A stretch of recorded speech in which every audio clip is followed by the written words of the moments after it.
This is Follow the Silence.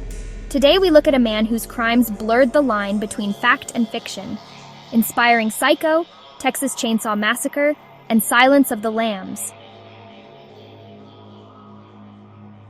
But the real story of Ed Gein, the so-called Butcher of Plainfield, is stranger and more tragic than the horror movies he inspired. Ed Gein was born in 1906 in rural Wisconsin. He grew up in a deeply troubled home. His father was an alcoholic, and his mother, Augusta, ruled the family with strict religious beliefs. She convinced Ed and his brother Henry that the outside world was sinful, keeping them isolated on a remote farm. This isolation shaped Ed's life and would have a lasting impact on who he became. In 1944, Ed's brother Henry died in a suspicious fire.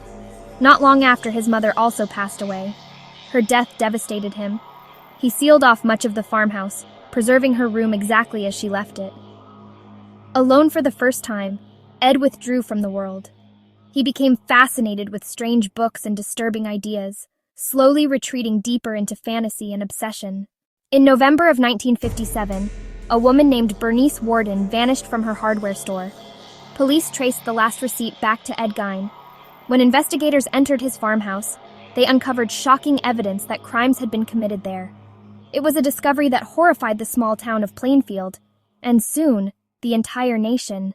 Ed Gein was arrested and charged. Psychiatrists found him mentally unfit for trial, and he spent the next decade in a state hospital. Eventually, in 1968, he was tried for murder and found guilty, but legally insane. He was committed for life and never returned to Plainfield as a free man.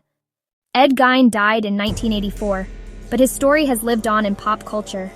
Writers and filmmakers drew inspiration from his case to create some of the most famous villains in horror: Norman Bates, Leatherface, Buffalo Bill. His crimes changed how Americans thought about small towns, trust, and the darkness that can hide behind closed doors. So how should we remember Ed Gein? As a monster, or as a broken man shaped by abuse and isolation? Tell me what you think in the comments.